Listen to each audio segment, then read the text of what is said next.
Hello दोस्तों, आप सभी को आर के मैथमेटिक्स ऑपरेशन में स्वागत है। आज हम वर्ग 9th के प्रश्नावली 1.1 देखेंगे। जो सवाल है फर्स्ट क्या है, क्या शून्य एक परिमेय संख्या है?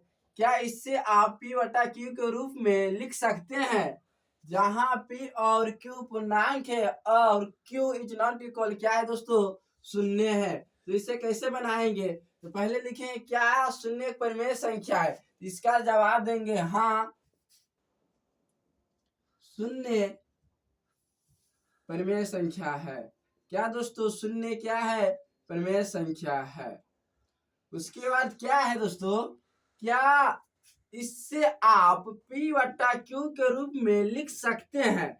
यहां तक जवाब होगा हाँ, इससे p बट्टा q के रूप में लिख सकते हैं। कैसे लिखेंगे दोस्तों? देखिए, शून्य है, शून्य के नहीं कुछ रहता है, किसी भी संख्या के नीचे नहीं कुछ रहता है तो एक रहता है। इससे आप एक दीजिएगा तो क्या p बटा q के रूप में नहीं हुआ? p बटा q के रूप में हम इसे लिख सकते हैं। हाँ, इससे p बटा q के रूप में लिख सकते हैं। जहां क्या दोस्तों, अब क्या लिखना है? जहां p और q पूर्णांक है। हाँ, जहां दोस्तों p और q क्या है? पूर्णांक है। पूर्णांक किससे कहते हैं? सभी पूर्ण संख्या और सभी धनात्मक संख्या के समूह को क्या कहते हैं? पूर्णांक कहते हैं। अब सर का डिफिनेशन क्या था? सभी धनात्मक संख्या और सभी ऋणात्मक संख्या एवं शून्य के समूह को क्या कहते हैं? पूर्णांक कहते हैं। यानी शून्य और एक क्या है दोस्तों? एक पूर्णांक है। तो क्या p और q पूर्णांक है? हाँ, p और q क्या है दोस्तों? एक पूर्णांक है। उसके बाद और q इज नॉट इक्वल शून्य है। क्या यहाँ पर q का मान क्या शून्य दिया गया है? q के बराबर शून्य दिया गया है। तो हाँ, कि q इज नॉट इक्वल क्या है दोस्तों? शून्य है। यही आपका सवाल का प्रोसेस होगा बनाने का। दूसरा का नंबर सवाल देखते हैं दोस्तों। देखिए दोस्तों, अगला सवाल क्या है? 2 नंबर सवाल, 3 और 4 के बीच 6 परिमेय संख्या ज्ञात करना है। किसे दोस्तों कितना निकालना है? 6 परिमेय संख्या। परिमेय संख्या किससे कहते हैं? जिसे p बटा q के रूप में लिख सकते हैं, उसे क्या कहते हैं? परिमेय संख्या। अब कितना निकालना है? 3 और 4 के बीच में 6 निकालना है। अब किसी भी दो संख्या के बीच में परिमेय संख्या कितना होता है दोस्तों? अनंत होता है। अपरिमित रूप से कितना होता है दोस्तों? अनंत होता है। कितना? दो संख्या के बीच में कितना परिमेय संख्या होता है? अनंत होता है। और 3 और 4 के बीच में कितना परिमेय संख्या निकालना है? 6 ही निकालना है। कितना निकालना है दोस्तों? 6। तो पहले लिखेंगे हल। तो एक कंसेप्ट याद कीजिएगा दोस्तों। क्या कंसेप्ट है? अगर 6 पूछ रहा है तो 6 लिखिएगा, उसमें 1 जोड़ दीजिएगा तो कितना होगा? 10। 7 होगा। कितना? 6 में 1 जोड़िएगा दोस्तों, 7 होगा। इसी प्रकार दोस्तों, अगर आपसे 6 नहीं पूछ के अगर यहाँ से पूछ ले 7 परिमेय संख्या निकालिए, 3 और 4 के बीच 7 परिमेय संख्या निकालिए, तो आपका कंसेप्ट क्या कर रहा है? अगर 7 लिखिए, उसमें कितना जोड़ दीजिए? 1 जोड़ दीजिए। यानी जितना पूछे उसमें 1 जोड़ दीजिए और उससे मल्टीप्लाई इसमें कर दीजिए, तो वही क्या होगा आपका दोस्तों? परिमेय संख्या होगा। पहले एक कंसेप्ट पूछिए, जानिए दोस्तों। 6 पूछ रहा है तो 6 लिखिए, उसमें कितना जोड़ दीजिए? 1 जोड़ दीजिए, 7 हुआ। तो लिखिएगा हल। 6 में अगर 1 जोड़िएगा दोस्तों हुआ 7। आप 3 और 4 के बीच में 6 निकालना है। इस साइड 3 दीजिए, एक साइड का दीजिए 4 दीजिए। अब कितना आया है दोस्तों? कंसेप्ट में 7 आया है। तो 7 से ऊपर नीचे क्या कर दीजिए? मल्टीप्लाई यानी गुना कर दीजिए। क्या करिए दोस्तों? गुना कर दीजिए। आप गुना काहे कीजिए? देखिए, इधर से भी इधर काटिएगा दोस्तों तो आपका यही बचेगा, यही बचेगा। क्या दोस्तों समझिए, अगर ऊपर नीचे 7 से आप गुना कर दिए तो 7 से 7 काट भी सकते हैं। तो 7 से 7 काटे तो आपका यही बचा, कोई फर्क नहीं पड़ा। यानी आपके सवाल में कोई फर्क नहीं पड़ा। क्या क्यों नहीं फर्क पड़ा? 7 से आप गुना भी कर रहे हैं और 7 से भाग भी दे रहे हैं, तो 7 7 कैंसिल भी हो सकता है। तो ऐसा आपके सवाल में कोई फर्क नहीं पड़ेगा ऐसा करने से। तो क्या कंसेप्ट पहले लगाए हैं? 6 पूछा है तो 1 जोड़ दिए हैं तो 7 आया है। तो आपके सवाल क्या है? 3 और 4 के बीच में 6 परिमेय संख्या निकालना है। तो 6 निकालना है तो 7 से दोनों तरफ क्या करेंगे? गुना कर देंगे। यानी गुना भी कर देंगे और भाग भी कर देंगे। कोई दिक्कत दोस्तों? उसके बाद क्या कीजिएगा? गुना कीजिएगा तो 7 में 3 से गुना कीजिएगा तो 21 7 या 21 7। उसके बाद 4 में 7 से गुना कीजिएगा तो कितना आएगा दोस्तों? 28/7। यहाँ तक कोई दिक्कत है दोस्तों? पहले कंसेप्ट लगाइए, जितना पूछ रहा है उसमें 1 जोड़िए। उसके बाद दोनों तरफ कितना लिख दीजिए? जो संख्या आपकी दी गई है 3 दी गई, 3 लिख दीजिए। उसके बाद 4 है तो 4 लिख दीजिए। उसके बाद दोनों तरफ यानी भाग भी उसी संख्या से कीजिए और गुना भी उसी संख्या से कीजिए। तो हम भाग भी उसी संख्या से करें और गुना भी उसी संख्या से करें। तो गुना करेंगे 7×21 और 7×28। अब लिख दिए। अब यह कंसेप्ट देखिए दोस्तों, कितना पूछ रहा है, 6 पूछ रहा है। कितना पूछ रहा है, 6। तो क्या लिखेंगे, 21/7। कितना पूछ रहा है, 100। 1 2 3 4 5 6, 28/7। तो आप यहाँ पर देखिए, यानी इस तरफ भी 7 है और इस तरफ भी 7 है, तो नीचा तो होगा ही, फिक्स है 7 ही होगा। कितना होगा दोस्तों, 7 ही होगा। उसके बाद आप इधर से चलिए, चाहे इधर से चलिए, इधर से चलिएगा तो 22 23 24 25 26 27, इधर 7 है, 27 26 25 24 23 22। सही। तो आप जो देखिए इस संख्या जो आया है आपका, क्या आया है, 3 और 4 के बीच में क्या आया है दोस्तों, यहाँ परमेय संख्या आया है। तो लिखेंगे लास्ट में अतः, क्या लिखेंगे, अतः 3 और 4, क्या दोस्तों, 3 और 4 का परिमेय संख्या जो आया है सो लिख देंगे। क्या आया है दोस्तों, 3 और 4 के बीच परिमेय संख्या, 3 और 4 के बीच आया है दोस्तों 22। लिखेंगे अतः 3 और, क्या दोस्तों, 3 और 4 के बीच परिमेय संख्या, 3 और 4 के बीच 6 परिमेय संख्या का आया है दोस्तों, परिमेय संख्या। तो जो आया है सो लिख दीजिए। क्या आया है दोस्तों, आया है पहले 22/7, उसके बाद क्या आया है दोस्तों, 23/7, 24/7, 25/7, 26/7 और 27/7। 1 2 3 4 5 6 आप निकाल चुके हैं 6 परिमेय संख्या, 3 और 4 के बीच परिमेय संख्या। अब देखते हैं दोस्तों अगले का सवाल। देखिए दोस्तों, अब अगले का सवाल क्या है, 3/5 और 4/5 की, 3/5 और 4/5 के बीच 5 परिमेय संख्या ज्ञात कीजिए। कितना दोस्तों निकलना है, 5। तो पहले लिखेंगे हल। कंसेप्ट क्या बताए दोस्तों, इससे पहले सवाल में अगर 5 पूछ रहा है तो उसमें आप कितना जोड़ दीजिए दोस्तों, 1। तो कितना आएगा दोस्तों, 6। तो आप क्या करना है, 6 से दोनों तरफ मल्टीप्लाई और भाग दोनों करना है। यानी 6 पूछा है, देखिए दोस्तों 5 निकालना है तो 5 जोड़ 1, यानी कंसेप्ट कर रहा है। अगर 5 पूछे तो उसमें आप 1 जोड़ दीजिए, अगर 6 पूछता तो 6 में 1 जोड़ते, 7 पूछता तो 7 में 1 जोड़ते। यही कंसेप्ट है मेरा। यह कंसेप्ट में, ये कंसेप्ट तो जान लिए। उसके बाद जो संख्या आपकी दी गई है, फर्स्ट संख्या है कि नहीं, 3/5 और कितना है दोस्तों, 4/5।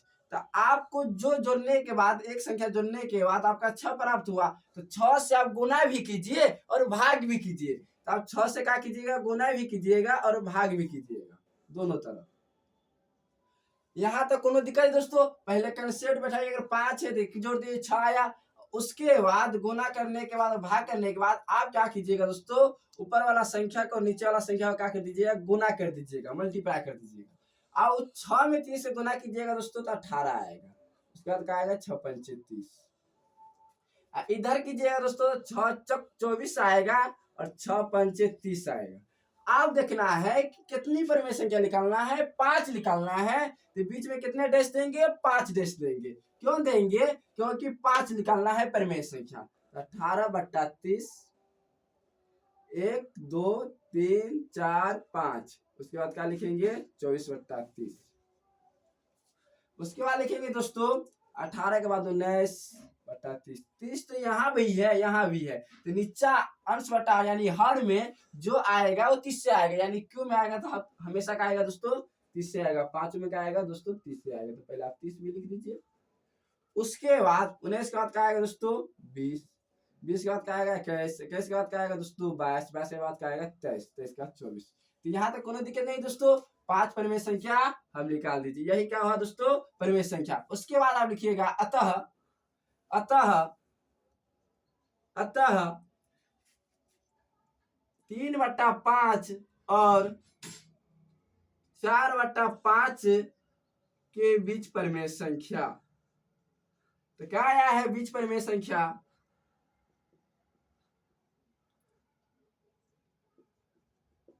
जो आया है दोस्तों वो लिख दीजिए। क्या क्या आया है, 19/30, 20/30, 21/30, 22/30, 23/30। यही आपका दोस्तों सवाल है। समझ लीजिए। अब अगला सवाल में चलते हैं दोस्तों। अब हम चौथा नंबर सवाल पढ़ते हैं। चौथा नंबर सवाल क्या है दोस्तों कि नीचे दिए गए कथन सत्य है या असत्य है, कारण के साथ अपने उत्तर दीजिए। पहले का सवाल क्या है, प्रत्येक प्राकृत संख्या एक पूर्ण संख्या होती है। क्या दोस्तों, प्रत्येक प्राकृत संख्या एक पूर्ण संख्या होती है। तो बताइए दोस्तों, पहला प्राकृत संख्या किससे कहते हैं? प्राकृत संख्या दोस्तों किससे कहते हैं? तो प्राकृत संख्या दोस्तों किससे कहते हैं? तो प्राकृत संख्या, गिनती की संख्या को प्राकृत संख्या कहते हैं। यानी 1 2 3 4 5 डॉट डॉट को क्या कहते हैं दोस्तों? प्राकृत संख्या कहते हैं। उसके बाद क्या है, प्रत्येक प्राकृत संख्या एक पूर्ण संख्या होती है। तो अब दोस्तों पूर्ण संख्या क्या है? तो पूर्ण संख्या क्या है दोस्तों? तो पूर्ण संख्या किससे कहते हैं? तो पूर्ण संख्या कहते हैं दोस्तों 0 1 2 3 4 डॉट डॉट डॉट इन्फिनिटी क्या कहते हैं दोस्तों? पूर्ण संख्या कहते हैं। तो पहला सवाल क्या है, यानी प्रत्येक प्राकृत है क्या एक पूर्ण संख्या है? जितनी दी गई इसमें संख्या, क्या इसमें सभी आ रहा है?